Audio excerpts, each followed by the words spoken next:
I spent weeks planning the perfect surprise party for Stephanie's 30th birthday. 5 years of marriage and I still got butterflies seeing her smile. That designer watch cost $4,000, but she deserved everything.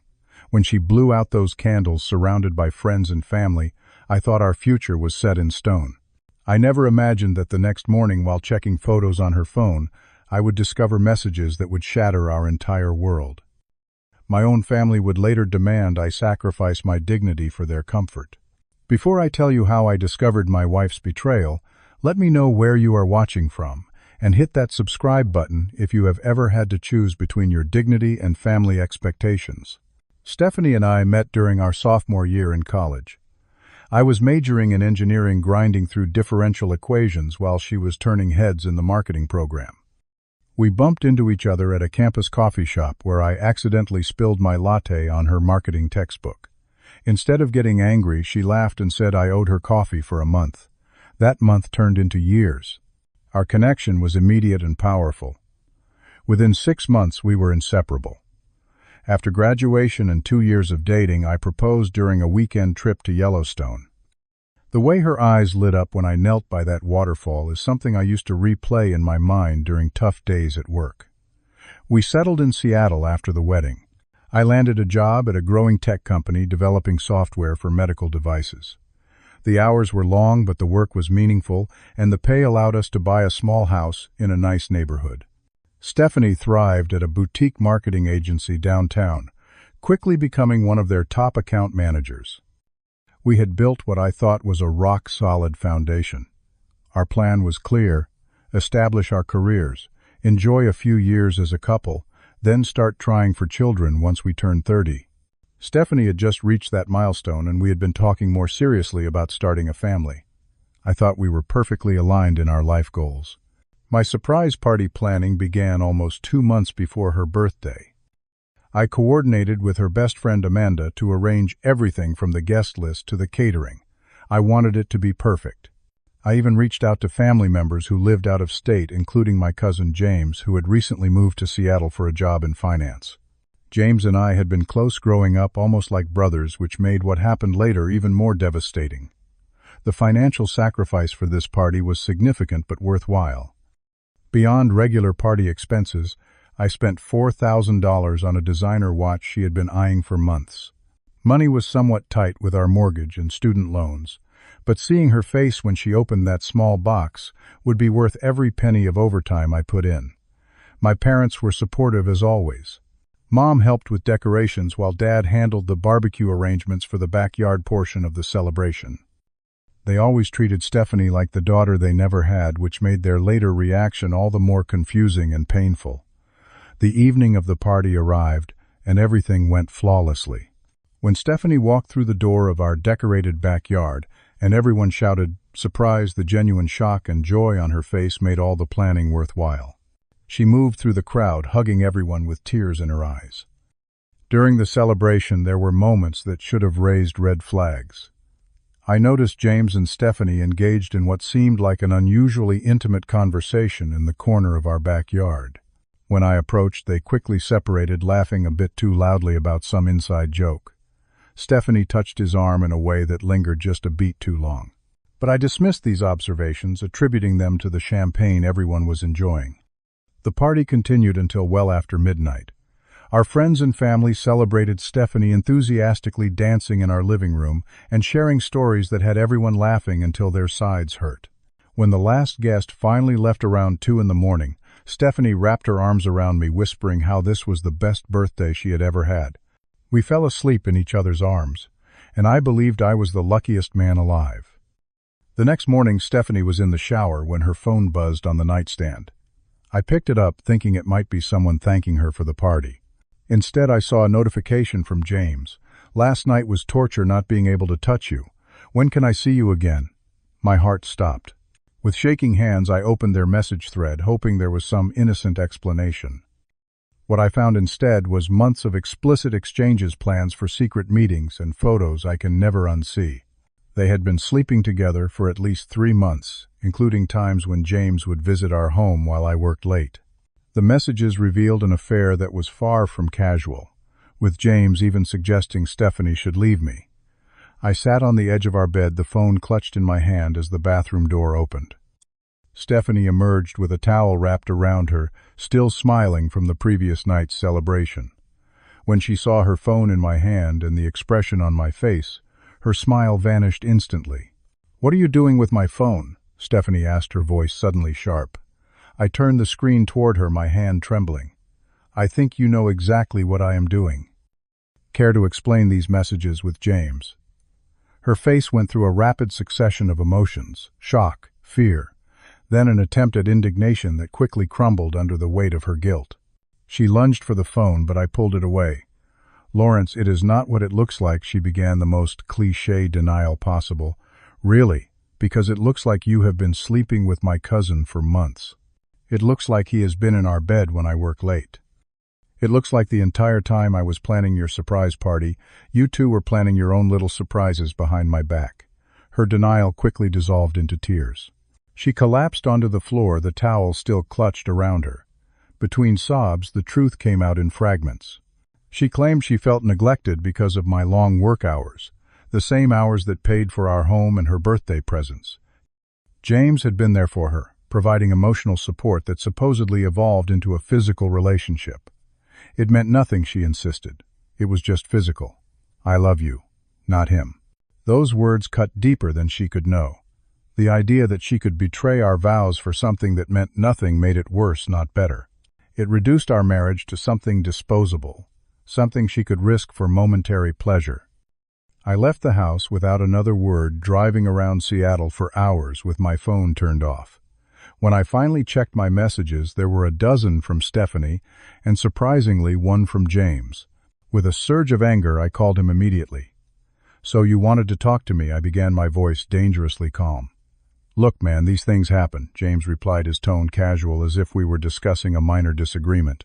"Stephanie and I did not plan for this to happen. Chemistry is just chemistry. Chemistry. You are my cousin. You were in my wedding party. You have been coming to my house, eating my food, all while sleeping with my wife. And all you have to say is, chemistry. What do you want me to say? That I am sorry? Would that make you feel better?" His lack of remorse was staggering. "Besides, if you had been taking care of business at home, maybe she would not have needed to look elsewhere." I ended the call before I said something I might regret. His casual betrayal felt like a physical blow. I learned that when I worked late, James had been a frequent visitor to our home. The depth of the deception was overwhelming, made worse by the family connection that should have made our relationship sacred rather than a target. The next phase of betrayal began with a call from my mother later that afternoon. "Lawrence, what is going on?" Stephanie called me, crying. "She says you left the house and will not answer her calls." I had not planned to involve my parents so quickly, but since Stephanie had opened that door, I told my mother exactly what I had discovered.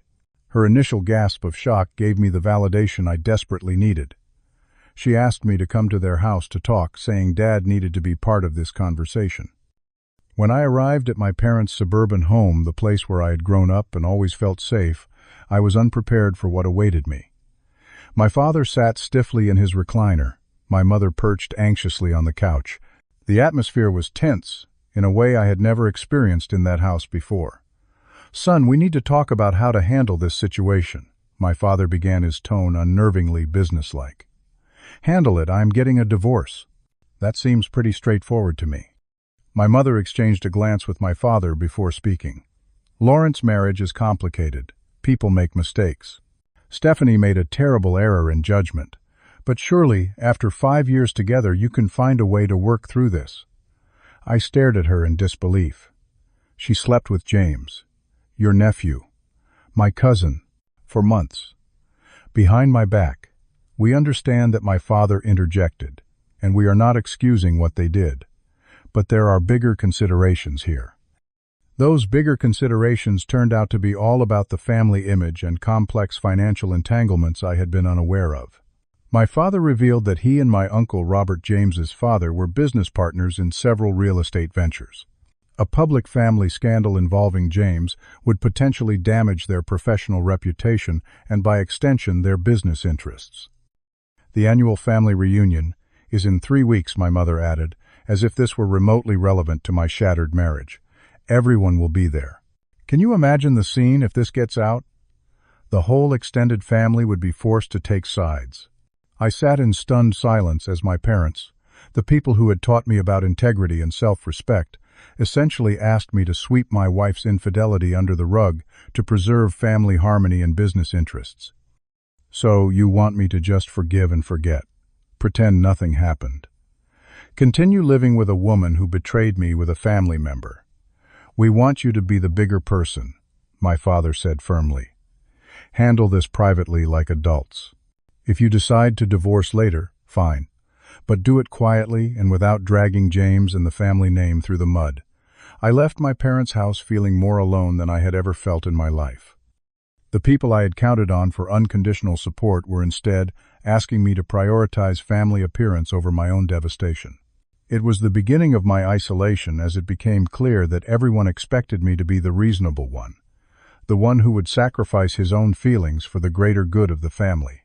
I checked into a hotel that night, unable to face returning to the home I shared with Stephanie. Sleep eluded me as my mind replayed every moment of our relationship, searching for signs I might have missed. Had there been other betrayals I had overlooked? Was anything about our marriage real? The next few days passed in a blur of missed calls and unwanted advice. Friends who heard about the situation had divided loyalties. Some, like my college roommate Tyler, stood firmly in my corner. She cheated with your cousin, man. There is no coming back from that level of betrayal, he insisted over beers at a downtown bar. Others suggested I should consider forgiveness. Marriages survive affairs all the time, said another friend, whose own parents had weathered a similar storm. If you love her, maybe counseling could help you work through this. What none of them understood was how the betrayal deepened as I uncovered more lies. Through conversations with mutual friends and checking credit card statements, I discovered the affair had been going on not for 3 months, as Stephanie initially claimed, but for over 7. It predated even our discussions about starting a family, casting a shadow over what I had thought was a mutually desired future. Meanwhile, the pressure from my family intensified. Daily calls from my mother asked about my progress in reconciliation, as if my pain were a minor obstacle to overcome rather than a life-altering trauma. My father sent emails with links to marriage counselors, never acknowledging that rebuilding trust might be impossible under these circumstances. The worst part was learning how many family members already knew or suspected something before I did. An aunt mentioned seeing James and Stephanie looking cozy at a restaurant months earlier but had not wanted to cause trouble. My younger sister admitted she had heard rumors but dismissed them as gossip. The collective silence of those who could have warned me felt like another layer of betrayal. Stephanie alternated between tearful pleas for forgiveness and manipulative tactics that bordered on gaslighting. "If you had been more attentive, this never would have happened," she said during one particularly heated phone call. "James made me feel wanted when you were always working." She conveniently forgot that my long hours funded the lifestyle she enjoyed, including the expensive watch that still sat in its box on our dresser. James, meanwhile, seemed to take perverse pleasure in the situation. He sent Stephanie texts that she forwarded to me as proof she was cutting contact, but the messages revealed his confidence that this would all blow over. "He will forgive you because he has no backbone," one message read. "Give it time. I will be waiting." The breaking point came 3 days before the dreaded family reunion. While gathering some clothes from our house during a time I knew Stephanie would be at work, I found a hidden folder on our shared laptop. It contained photos of James and Stephanie together at locations. I recognized places I had taken her on special occasions. Our anniversary restaurant, the viewpoint on Mount Rainier where we had often discussed our future children's names. They had systematically overwritten my memories with their affair. Even worse, I discovered receipts for jewelry I had believed I purchased.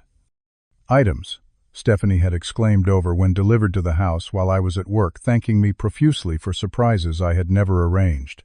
James had been giving her gifts and allowing me to believe they were from me, a particularly cruel deception that made me question every genuine moment of happiness in our marriage.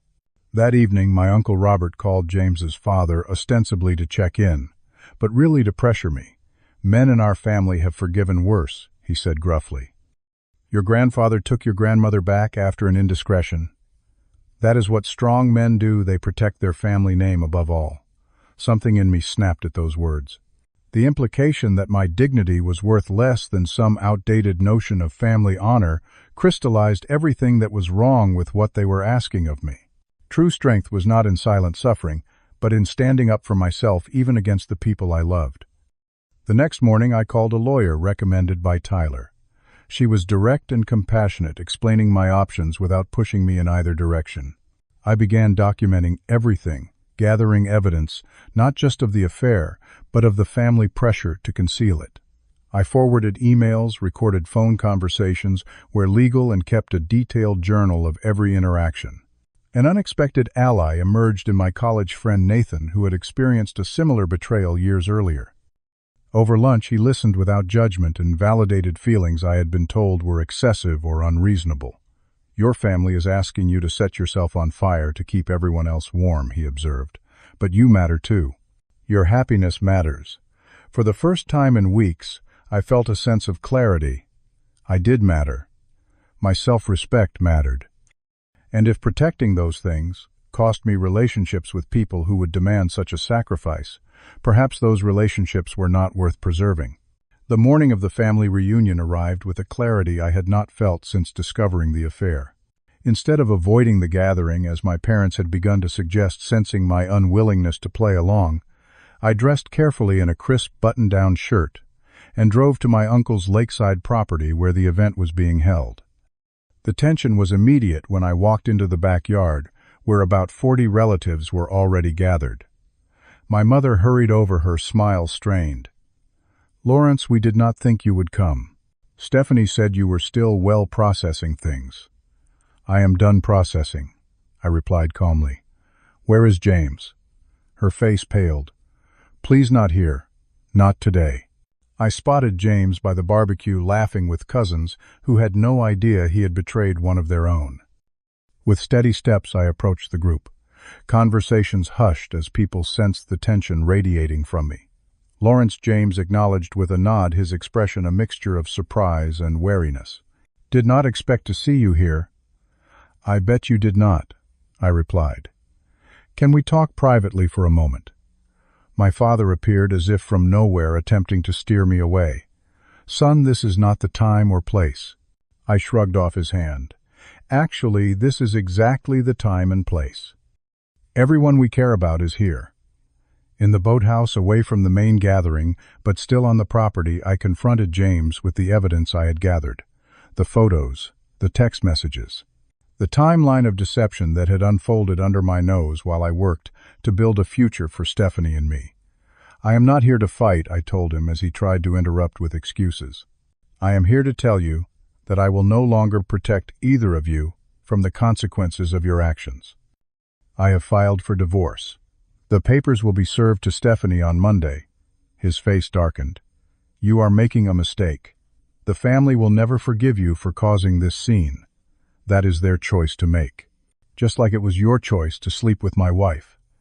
Just like it is my choice to refuse to pretend it never happened."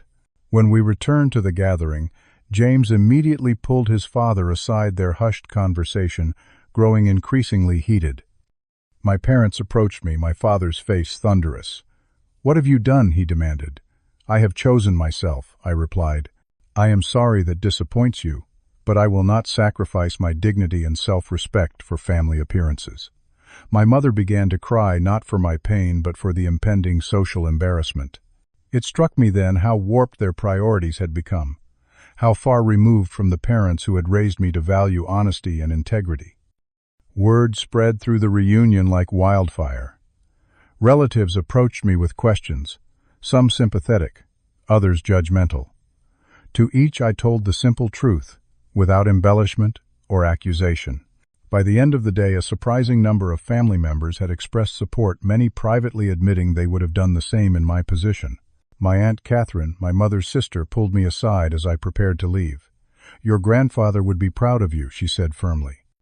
"Despite what your parents might say, he valued truth above all else. This family has spent too many years sweeping unpleasantness under the rug. The aftermath unfolded in waves."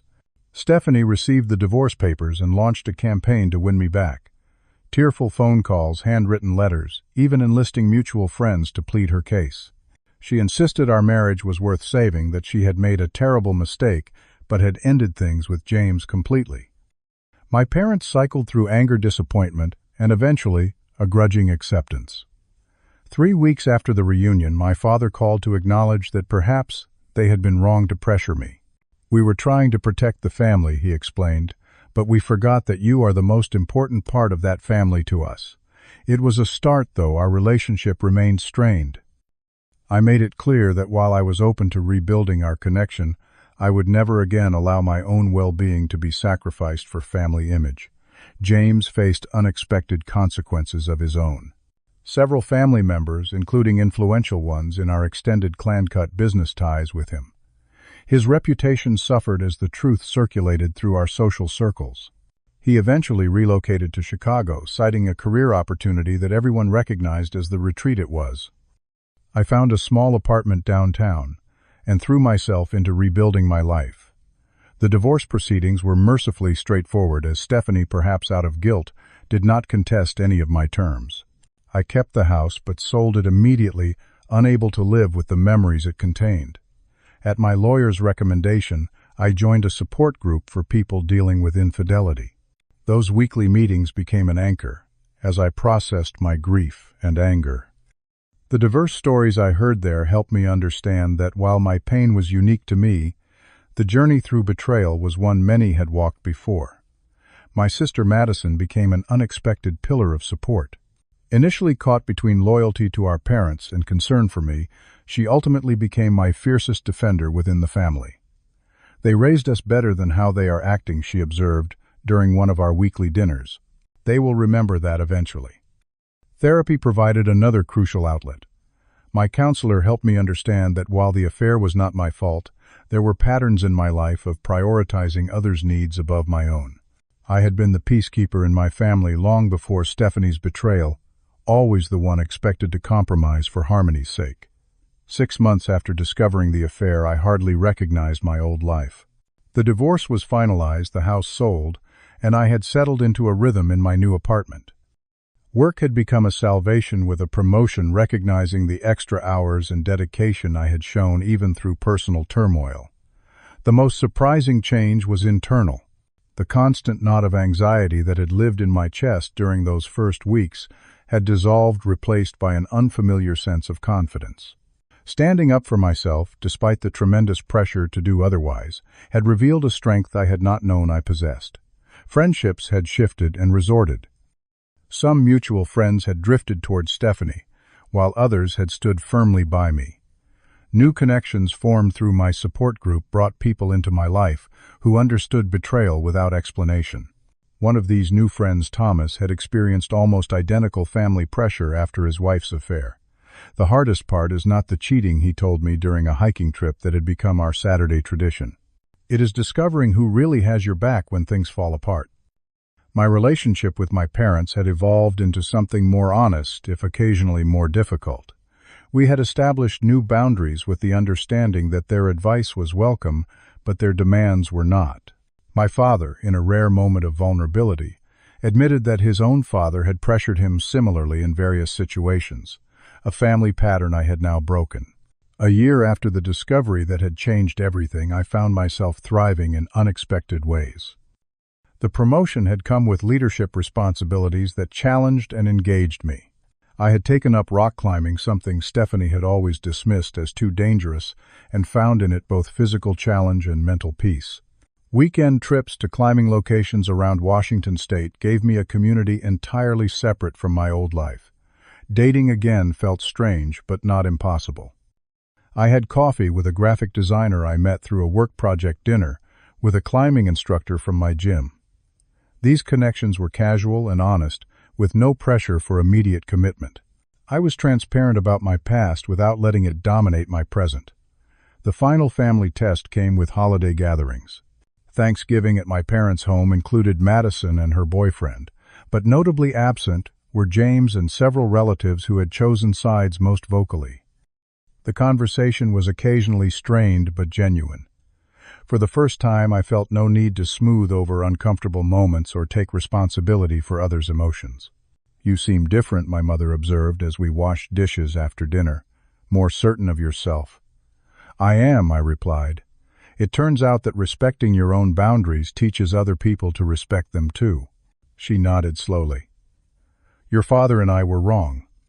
We were so concerned about appearances that we forgot what actually matters. I hope someday you can forgive us for that." It was the apology I had needed but never expected. Not dramatic or effusive, but sincere in its simplicity. The greatest lesson from this painful chapter was one I never could have anticipated. By losing my marriage, I had found myself. By disappointing my family's expectations, I had discovered my own values. By standing alone, I had learned who truly stood with me. The path forward was neither perfect nor pain-free. There were still days when memories ambushed me, when trust seemed like an impossible concept. But those days grew fewer as I built this new life on a foundation of self-respect rather than others' approval. I realized that sometimes the family we choose, the boundaries we establish, and the dignity we protect become our greatest strength. Sometimes walking away preserves your soul in ways that staying never could. And sometimes the hardest choice leads to the truest path. Have you ever had to choose yourself when everyone expected you to sacrifice your dignity for their comfort? Let me know in the comments below. Your story might help someone else find the courage to stand up for themselves. Do not forget to like this video if it resonated with you, and subscribe for more real-life stories about finding strength through life's toughest moments. Thank you for listening, and remember that choosing yourself is not selfish. It is essential for building an authentic life.